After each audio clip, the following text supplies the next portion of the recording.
Welcome to Continue Learning Guolao 2 channel from 0 to 1, a comprehensive understanding of blockchain.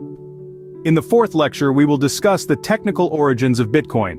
We often see major media outlets competing to report the characteristics of Bitcoin and blockchain, such as decentralization, immutability, and tamper resistance.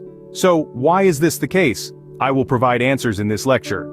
Don't be intimidated by the title Technical Origins of Bitcoin, because the content will involve some technical aspects. I will do my best to explain it in simple language. Bitcoin's decentralization, immutability, and tamper resistance are achieved through specific technologies. First, let's talk about one of the most important features of Bitcoin and blockchain: decentralization. Decentralization means there is no central authority like a bank to validate transactions. Instead, every node has the ability to verify the authenticity of a transaction. But how is this achieved? Satoshi Nakamoto used asymmetric encryption technology. Asymmetric encryption involves using different keys for encryption and decryption. If the same key is used for both encryption and decryption, it's called symmetric encryption, which is less secure. In asymmetric encryption, A wants to send a message to B. Both A and B generate a pair of public and private keys for encryption and decryption. The private key is like a private key that only the owner possesses, and it is used for decryption. The public key is like a public key that can be shared to let others know it's for decryption. When A wants to send a message to B, A encrypts the message using B's public key. When B receives the message, B uses their private key to decrypt it. Others who receive the message cannot decrypt it because only B has the private key. In the Bitcoin world, addresses can be seen as the public keys, and the process of signing and encrypting transactions is similar to the private key's signature. Every miner, when receiving a transaction, can verify if the public and private keys match. If they match, the transaction is considered valid. This way, individuals only need to secure their own private keys, knowing their Bitcoin address and the recipient's Bitcoin address, to safely conduct Bitcoin transactions without relying on a central authority to validate them. The second aspect of Bitcoin's decentralization is ensured by distributed storage. Now let's discuss why the Bitcoin blockchain ledger is immutable, meaning it cannot be tampered with.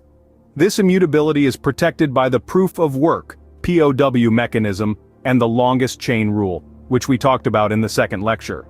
POW is a consensus mechanism that allows participants to agree on the order and validity of transactions that occur at roughly the same time. POW involves providing proof that you have done a certain amount of work, which is computationally expensive. Other nodes easily verify the results of this work, making it efficient. Miners compete to solve mathematical puzzles, and the first one to find the correct answer earns the right to add a new block to the blockchain.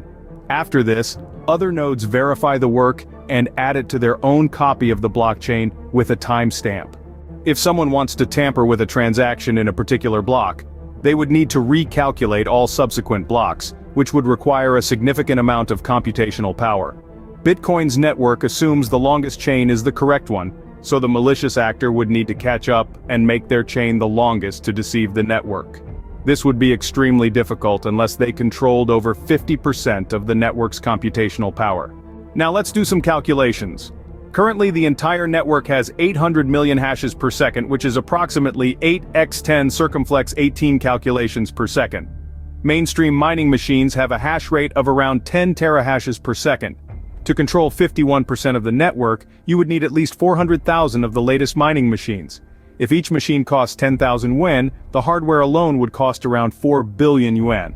Additionally, it's challenging to acquire such equipment as it often faces shortages, and older machines become obsolete.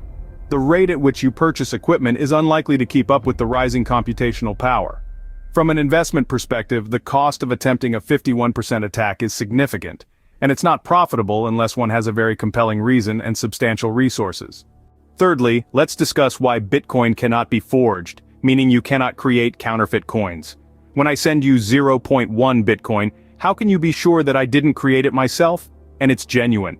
This is related to Bitcoin's unspent transaction output, UTXO structure. UTXO is an essential concept in Bitcoin transactions. UTXO is like the unspent currency in your wallet. If I want to give you 0.1 Bitcoin, it must come from Bitcoin I received but haven't spent yet. This chain can be traced back to when the miner mined the block containing this Bitcoin. UTXO ensures the authenticity of Bitcoin and prevents double spending. In the past, there was no digital asset that could perfectly address the double spending problem, but Satoshi Nakamoto's design solved this trust issue and allowed Bitcoin to be widely used. In summary, the technical components of asymmetric encryption and distributed storage guarantee Bitcoin's decentralization. The proof-of-work consensus mechanism and the longest chain rule ensure Bitcoin's immutability. The UTXO structure allows us to trace the origin of every Bitcoin and ensures that it cannot be forged. This lecture may be challenging, but it's important to understand the underlying technology of Bitcoin and blockchain, even if you're not a technical expert. To conclude, let's think about a question. Given the time it takes to create a new block in Bitcoin, under what circumstances could someone successfully perform a double spend attack? And what would be the consequences? Feel free to share your thoughts in the comments. Congratulations on completing this 4th lecture, and we'll see you in the next one.